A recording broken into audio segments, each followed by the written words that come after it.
L'association Parle avec elle présente Femmes sur la bande FM. Basta Project. Pour lutter contre la violence des genres. Et Radio Basta est une suite. Retrouvez la série d'émissions Basta Project et la série de portraits Chut, t'es une fille. C'est vraiment, j'ai des images, j'ai du bruit, du son, l'odeur et tout. Ça a été un choc.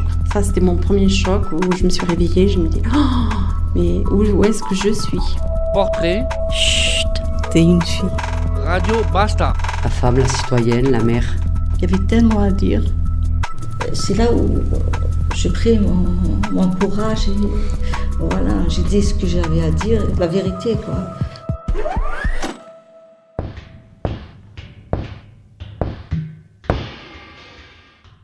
Alors, Bonjour. J'ai 46, je vais les faire là à la fin du mois et je m'appelle. Vous pouvez nous raconter un petit peu votre parcours d'enfance, éducation? Je suis née au Maroc, je suis arrivée à l'âge de 9 ans en France et à partir de 9 ans, j'ai vécu en Lot-et-Garonne pendant une dizaine d'années, voilà. Et depuis une vingtaine d'années, je suis sur Toulouse actuellement je suis venue finir mes études sur Toulouse et j'ai posé mes valises et je ne suis plus jamais repartie. C'est une ville que j'aime beaucoup. Et c'était quoi votre parcours scolaire? Comment vous l'avez vécu? Alors ça, par contre, ça a été quelque chose de très très très dur parce que quand je suis arrivée en France, je ne parlais pas du tout français. Et ce qui était plus dur, c'est que je viens d'un village où c'était, Haïti. Donc, il n'y avait pas de télé, je vous parle de ça il y a 30 ans en arrière, donc c'était un petit village. Et quand je suis arrivée en France, ça a été le choc, mais vraiment le choc électrique que j'ai reçu en plein visage et j'ai eu beaucoup de mal à me sentir. J'ai laissé de plus le choc il était encore plus fort parce que j'ai laissé le Maroc, il faisait chaud.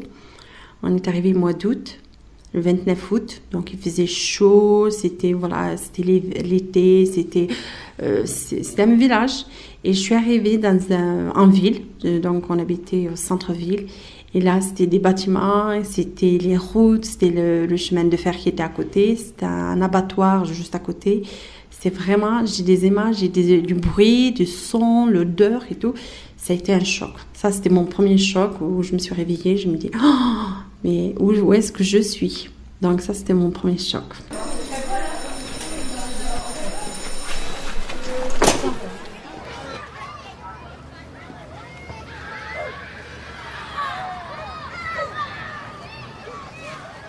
Non, au début, non, mais après, oui, à partir d'un certain temps, je pense que c'est lorsque j'ai pris conscience que pour m'en sortir, il faut que je sache lire et écrire et que j'ai rencontré beaucoup de difficultés pour ça et que j'ai rencontré des gens qui m'ont fait confiance parce que l'école, ils m'ont collé une étiquette en disant, voilà, tu es une fille, tu vas faire 2 choix, ou cuisine ou couture, t'as pas le choix.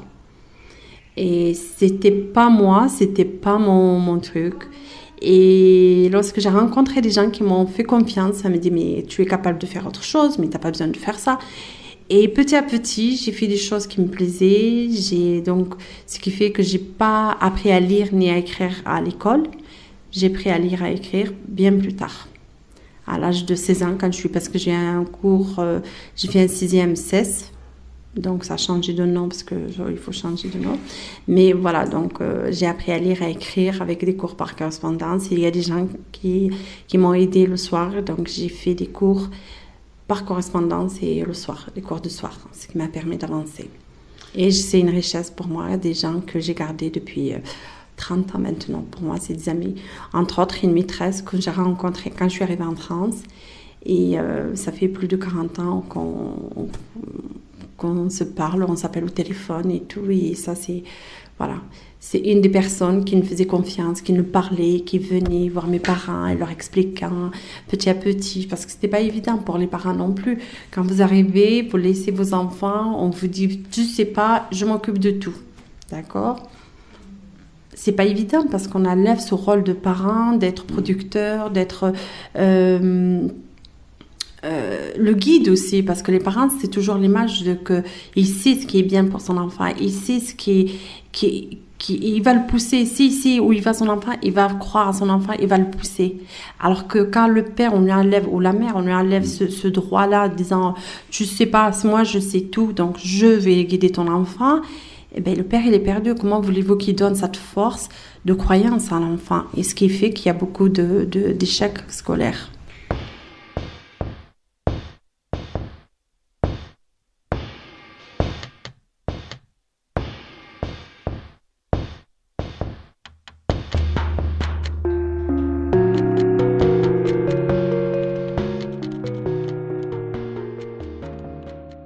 En fait, je me suis retrouvée dans une période où c'est ce qu'on appelait regroupement familial, dans les années 82. Et donc, on s'est retrouvés beaucoup d'enfants. Donc, c'était pas, on se retrouvait. Mais je me souviendrai toujours de cette image-là. Quand je suis arrivée à la cantine, c'était pas de la même façon qu'on mangeait, donc, que chez nous. Donc, à un moment donné, je ne comprenais pas. Je me cache au moment des repas. J'allais me cacher derrière l'école parce que les petits pois, c'était fade pour moi, donc je n'aimais pas ça. Est-ce qu'à l'époque, vous étiez consciente de la différence de traitement entre hommes et femmes, en fait? Bah oui, simplement, on vous pose 2 questions. Tu es une fille, tu fais cuisine et couture, et tu es un garçon, tu vas faire plombier ou mécanicienne ou peinture, parce qu'eux, ils avaient 3 choix. Et lorsque le garçon il veut faire cuisine, on lui dit mais c'est pas pour toi, toi tu es un garçon. Et je me retrouvais avec des Français qui voulaient faire la cuisine, mais qu'on leur disait non, toi Jérôme, tu vas pas faire la cuisine, toi tu vas faire soit plombier, soit peinture, soit mécanique. Mais si tu fais bien tes études, par contre tu peux rattraper le bac. Donc, mais toi, tu fais par contre, tu vas passer directement en cuisine.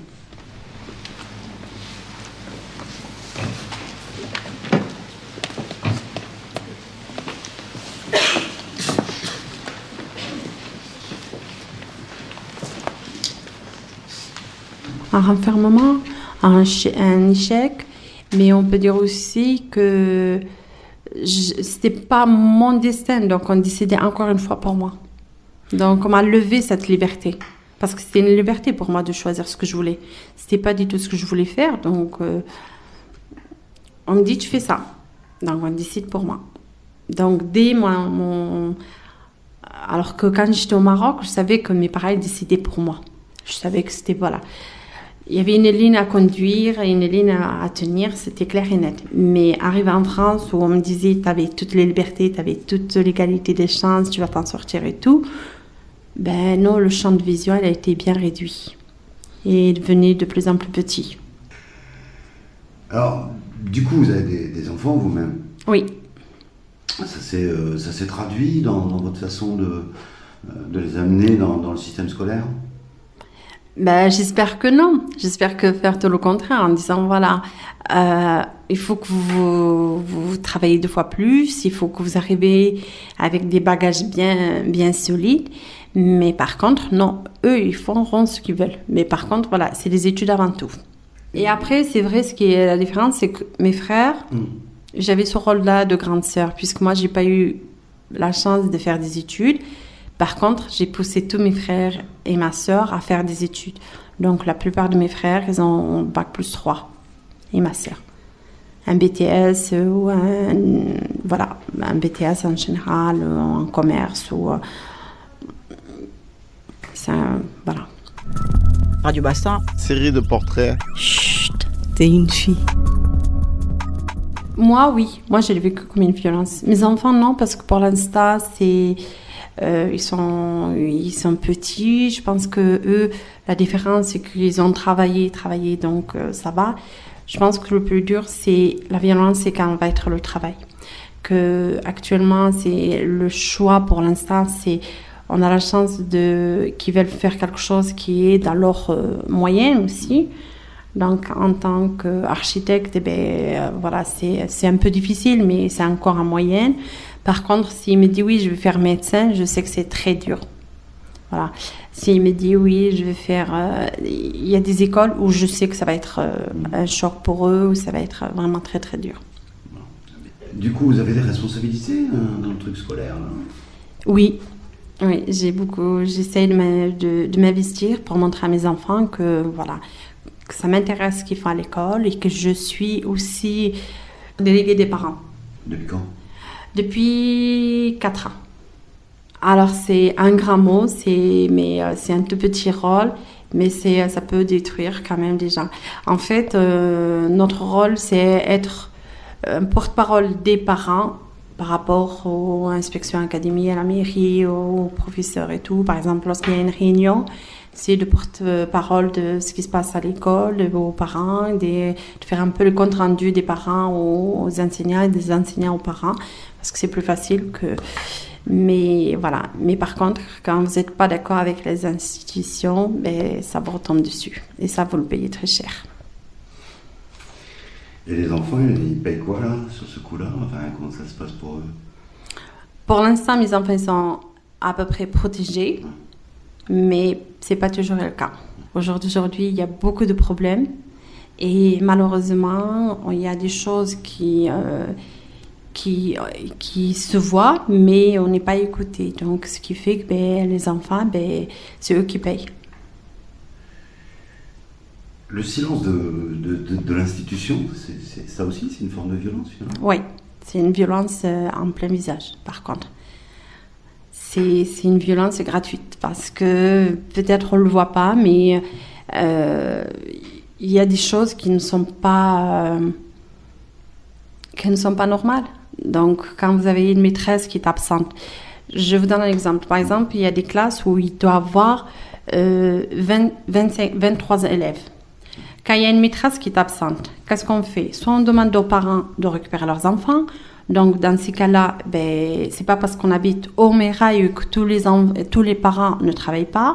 C'est une image. Donc, on vous dit, mais reprenez votre enfant. Alors que dans la loi, l'inspection académique vous dit non, parce qu'ils sont à l'heure, ils sont à l'école. Donc, vous êtes responsable. Et à partir du moment que c'est l'école qui est responsable. Et la deuxième chose, c'est quand votre enfant il va à l'école, ce qui est arrivé à mes enfants, c'est qu'à un moment donné, quand les maîtresses n'étaient pas là, on distribuait les enfants. Donc, vous avez une classe de 22 enfants. Vous avez 24 chaises, 24 tables, 24 tout. Ils se retrouvent avec 5, 6 enfants de plus. Comment voulez-vous installer 30 enfants ou 25 enfants dans une classe qui doit recevoir 20 enfants? Donc, ça, c'est la première chose.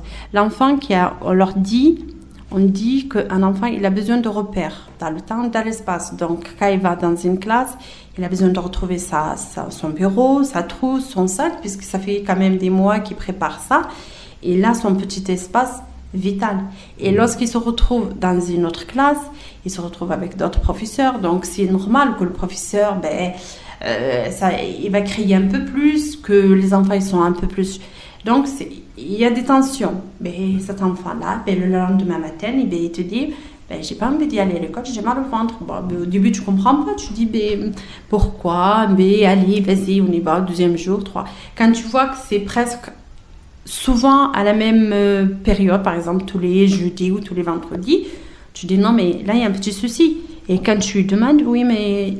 on me met dans une classe que je n'aime pas parce que la maîtresse, elle crie ou parce que les copains, ils sont plus grands que moi, ça crie. Donc, là, vous allez voir, vous dites, écoutez, mon fils, il a un problème. Ou alors, on vous met une maîtresse nouvelle, ce qui est bien. Mais le problème, c'est qu'à force de changer aujourd'hui ses maris, ou le lendemain matin, l'enfant, il perd tous ses repères. Donc, à un moment donné,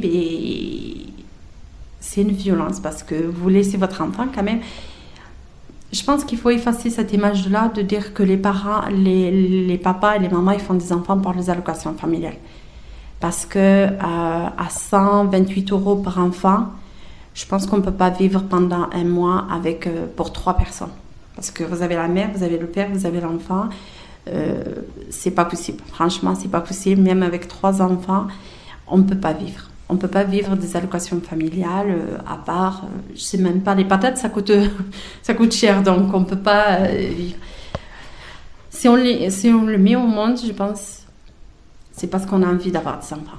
Et on les aime, nos enfants. Je pense qu'il n'y a aucun parent qui fait des enfants pour ne pas s'en occuper ou pour ne pas les élever de leur mieux, en fait. Est-ce que vous avez réussi, par vos interventions de délégués, oui, à changer quelque chose dans l'école? Malheureusement, non. J'ai l'impression qu'on a beaucoup changé, bien sûr. On a beaucoup changé, mais au jour d'aujourd'hui, la seule chose que je peux dire que je ressens, c'est que on m'a mis à l'écart, parce que quand ça allait bien avec les maîtresses, ça allait bien, et du jour au lendemain où ça allait pas avec les maîtresses, eh ben, on m'a mis de côté. Donc c'est vrai que pour moi, c'était une violence.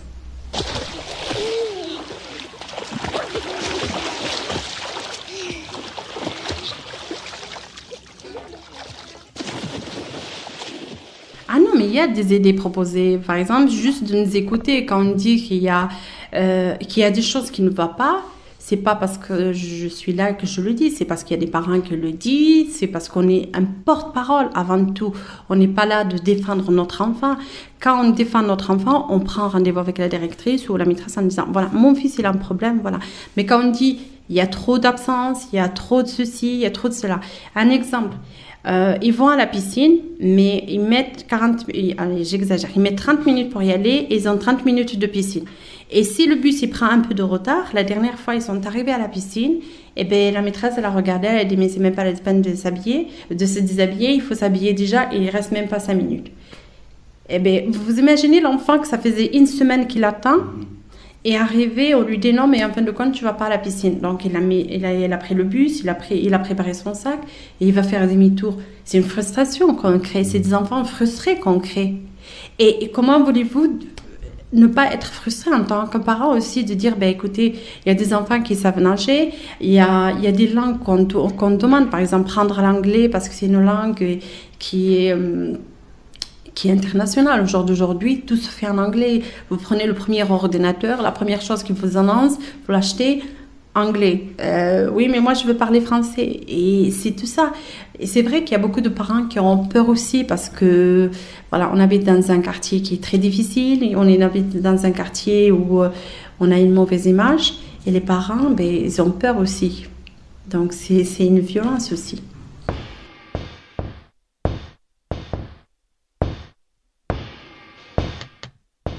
Radio Bassin. Série de portraits. Chut, t'es une fille.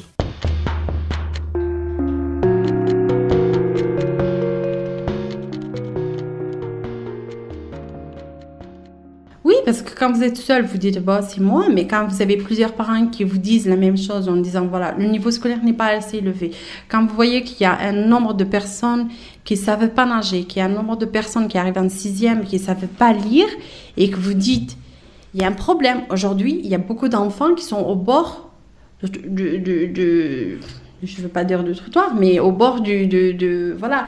Ils sont assis, ils attendent, ben voilà. Décrochage scolaire, il y a un taux de chômage et un taux de scolarité d'échec scolaire qui n'existe pas dans d'autres villes, en centre-ville et tout ça. Et aujourd'hui, on vous dit, non mais c'est normal, mais le niveau il est... Non, c'est pas le niveau, c'est pas vrai. D'accord, vous faites des leçons, vous passez page 1, page 2, page 3, mais quand moi je reviens sur la page 1, mon enfant, il sait pas ce qu'il a eu dans la page 1. Quand je lui demande d'écrire maison, M-A-I-S-O-N, il me dit A-M-E. Donc, c'est pas normal. Comment voulez-vous que mon enfant qui sort du CP, qui va arriver en 6e, il va arriver à rattraper les années où il n'a pas eu pris? C'est des petits exemples, mais un exemple, c'est s'il n'a pas pris les bases en CP, en CEN, en CE2, en CM1, en CM2, comment voulez-vous arriver en 6e, il va retrouver sa place? Et bien, cet enfant, il est frustré pendant 4 ans, 5 ans, et bien, arrivé en 6e, la seule chose qu'il va trouver, c'est d'être... Soit il va se mettre, donc il va devenir... le souffre-douleur des autres, soit il va devenir agressif pour se protéger aussi. Et c'est sur ça qu'on se bat nous aujourd'hui en disant non, on ne veut plus d'enfants qui restent au bord de la chaise ou au fond de la classe. On veut que tous les enfants ils arrivent au même niveau. Quand ils arrivent en 6e, et bien qu'ils ont le même niveau que Paul Jacques qui habite à Centre-Ville, qui habite dans une autre ville où son papa il s'appelle Jean et qui est médecin et qui arrive. Quand vous voyez ces petites choses-là qui nous mettent en colère, qu'on dit on n'est pas d'accord nous. Parce que quand vous voyez, on ne comprend pas, on fait... Ben non, il y a des choses qu'on peut faire. Par exemple, ils nous disent, oui, il y a certaines écoles qui demandent à revenir à 4 jours. Déjà, il y a beaucoup de retard et ils veulent revenir à 4 jours par semaine. Excusez-moi, oui, mais on peut regrouper les heures qu'on n'a pas eu mercredi, on va le faire sur la semaine. Mais vous venez de me dire que l'enfant, il travaille beaucoup, que vous ne donnez pas de devoirs. Donc, vous ne donnez pas de devoirs parce qu'il travaille beaucoup dans la journée. Et vous me dites, vous allez reprendre les heures du mercredi pour le faire. C'est des choses qu'on ne comprend pas. Ça vous inquiète? Ça m'inquiète beaucoup. C'est quelque chose qui me touche parce que j'ai vu, comme je vous l'avais dit au début, j'ai vu mes frères qui ils avaient tableau d'honneur en l'école primaire. Ils sont arrivés à 6e. Ça a été mais vraiment une chute. Mais vraiment ce qu'on appelle une chute. Et quand vous allez voir des jeunes qui pas tous, bien sûr, je dis pas la génération, mais ce que je veux dire par là, c'est qu'il y a un moment, il y a beaucoup de jeunes qui se retrouvent comme ça. Ils sont parfaits à l'école élémentaire, à l'école primaire, mais dès qu'ils arrivent en 6e, c'est un autre monde. Ils ont l'impression qu'ils viennent d'une autre planète. C'est pas les mêmes codes, c'est pas les mêmes façons de parler, c'est pas la même façon. Et ça, c'est déjà un choc. Et pour cet enfant, comment voulez-vous qu'il retrouve sa place? Alors qu'il a été le premier, il a toujours eu le tableau, il était parfait cet enfant en primaire. Mais on lui donnerait tout. Mais du jour au lendemain, on lui dit, mais ah non, mais c'est pas comme ça. Ah, mais t'es nul, vas-y au fond de la classe. Et bien, qu'est-ce qu'il fait cet enfant-là? Sa façon d'attirer l'attention, c'est de faire des bêtises, des petites. Et bien, un jour, petite, et bien, un jour, ça devient des grosses bêtises.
Je trouve que les enfants d'aujourd'hui sont beaucoup plus intelligents et beaucoup plus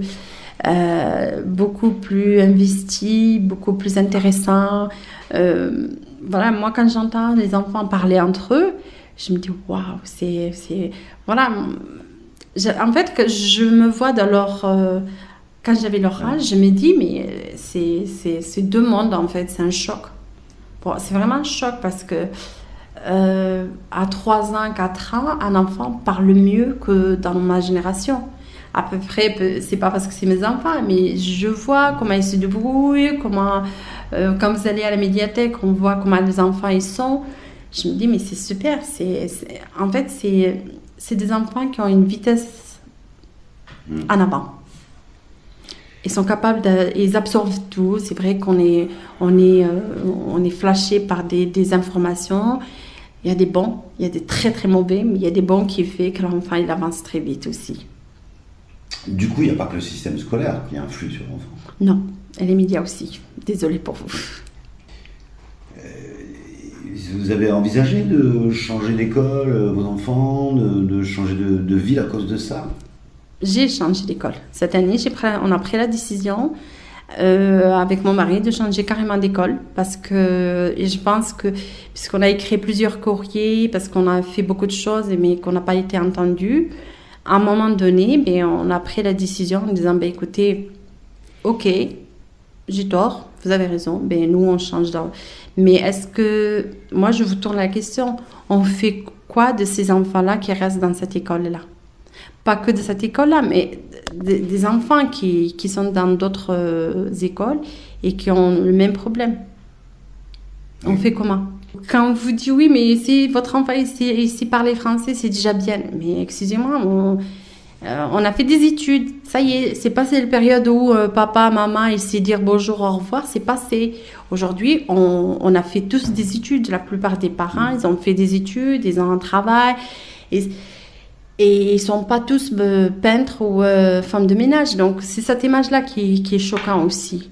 Quand on vous parle, on a l'impression qu'on parle comme si vous comprenez. C'est même pas que vous comprenez pas. Si vous êtes sourd.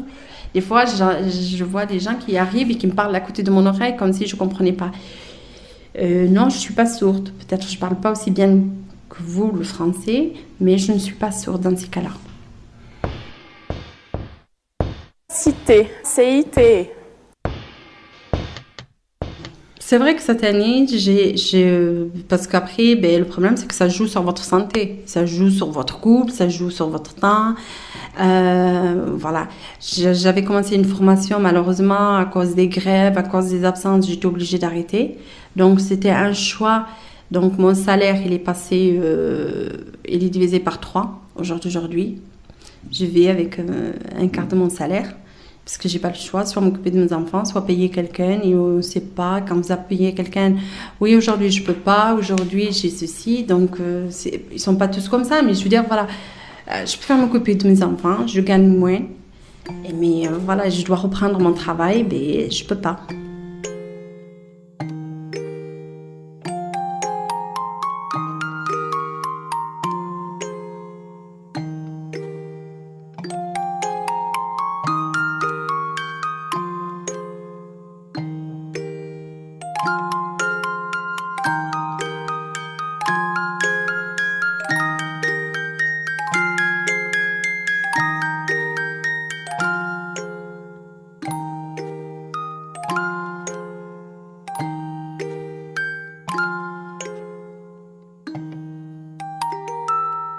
Je sais pas si on peut dire c'est un contexte. En fait, c'est tout qui fait que c'est comme ça.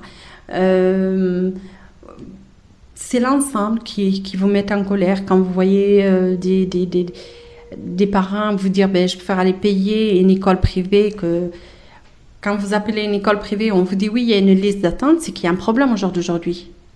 Il faut appeler les écoles privées. Je ne parle pas des écoles privées musulmanes, mais je parle de toutes les écoles privées catholiques ou quand vous voyez, on vous dit il faut une liste d'attente depuis septembre jusqu'en septembre, 1 an. J'ai appelé. On me dit non, mais il faut une liste d'attente. Donc il y a des parents qui sont prêts à payer pour ça. Il faut se poser la question et se dire mais où est-ce qu'on va? Aujourd'hui, payer. Moi, je suis pour la République, je suis pour une école publique. Je trouve que c'est au contraire, toutes les écoles devraient être publiques. Mais quand je vois les résultats qu'il y a aujourd'hui, je me dis, non, je vais me sacrifier encore plus pour payer une école privée. Catholique, mais c'est une école privée. Au moins, je sais que mon fils, il aura les mêmes chances que d'autres enfants. À vous entendre, finalement, on constate que l'école républicaine, elle s'arrête au primaire. Je dirais même avant, parce que c'est l'école primaire qui prépare le 6e, en fait. J'ai l'impression que moi... L'école maternelle, c'était super. J'ai adoré l'école maternelle. Mais vraiment, je pleurais parce que voilà, ils m'ont appris beaucoup de choses. J'ai partagé beaucoup de choses avec les maîtresses, avec la directrice. Des moments où je pensais pas que voilà, ils m'ont appris où elle était ma place au sein de l'école, à communiquer avec les parents, à changer avec d'autres parents et même changer avec la directrice. Mais arrivé à l'école primaire, on m'a enlevé ce privilège de dire voilà, je fais partie. Je peux apporter des choses à mon enfant en fait. C'est ce qui me déçoit aujourd'hui. De dire qu'on m'a levé cette chance de dire voilà, je fais partie de l'éducation de mes enfants. Avec l'école, j'apprends des choses et l'école leur apprend des choses. Quand vous voyez qu'il y a un pourcentage, je ne l'ai pas, mais de taux d'enfants qui arrivent en 6e qui ne sait pas lire, c'est grave quand même. C'est ça qui me met en colère aujourd'hui. Vous avez l'impression que c'est en train de changer? Pas du tout, au contraire. Avec ce que vous entendez aujourd'hui sur le quartier, qu'il y a beaucoup il y a des problèmes par rapport à la nouvelle loi qui est passée, il y a des manifestations, il y a beaucoup de choses qui se passent dans le quartier, mais on ne parle pas de beaucoup de ça. Les choses qui ne vont pas, on ne dit pas. Par contre, quand ça touche une communauté, oui, là, on en parle beaucoup.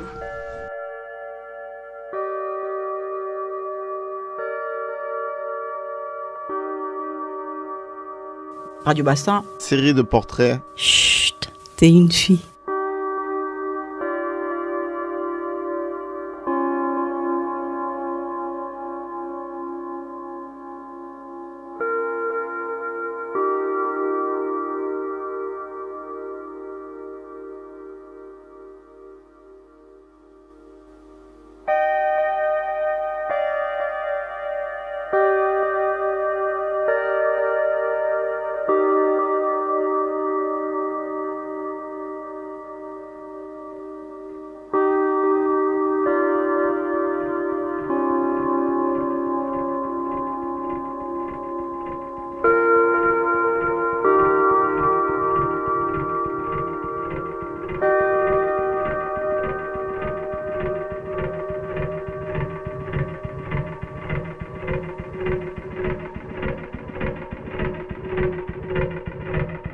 Alors, en fait, c'est une violence invisible parce que c'est pas direct. On vous met une gifle, vous allez porter plainte, vous avez une trace sur le visage. On vous dit une parole, vous allez porter plainte, il y a des témoins.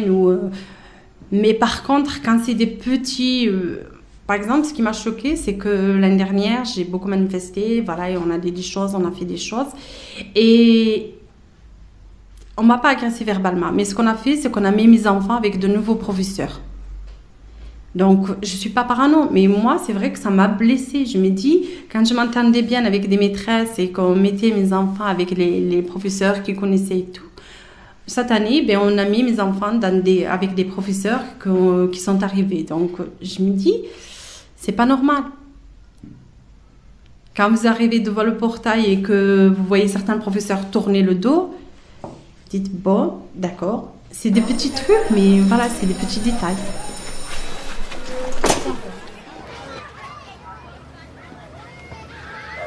Je crois à l'avenir de mes enfants. Je crois que je crois que le fait qu'on en parle, le fait de dire non, on n'est pas d'accord avec ça, le fait qu'on a pris la décision avec beaucoup de parents de changer d'école, pour nous, c'était un signe aussi de dire non, il y a quelque chose qui ne va pas.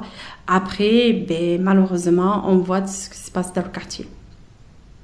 La violence gratuitement. Et pour vous, en tant que femme, maman... Je m'inquiète pour mes enfants. Je m'inquiète beaucoup parce que quand ils sont petits, on peut faire des choses. Mais comme je vous disais au début, c'est pas maintenant que je m'inquiète. Je m'inquiète, c'est... Maintenant, mes enfants, ils ont des tableaux d'honneur. Ils ont, encore ce matin, on parlait, ils sont parfaits, mes enfants, parce que c'est mes enfants. Mais je veux dire, voilà, c'est que j'essaye de rattraper les cours, j'essaye de travailler avec eux. Il y a des personnes qui... voilà. Mais par contre... Ce qui est pour laquelle je m'inquiète, si demain, par exemple, ils veulent faire ingénieur dans des choses encore plus avancées, pas en comptabilité, parce que la comptabilité, c'est pas un problème, ça, tout le monde peut faire. Mais si demain, ils me disent, oui, je veux travailler pour la NASA, je veux travailler pour... je sais qu'ils auront ils ont une grande porte à franchir. C'est pas une petite porte, c'est une grande porte où il faut se battre 10 fois plus. C'est ce qui m'inquiète le plus. Aujourd'hui, comme ils ne pourront pas sortir, donc ça va. C'est quand ils seront au collège que je m'inquiète. Parce qu'ils seront livrés à eux-mêmes. Même si on va les chercher, même si on les protège, c'est là que ça devient plus dur.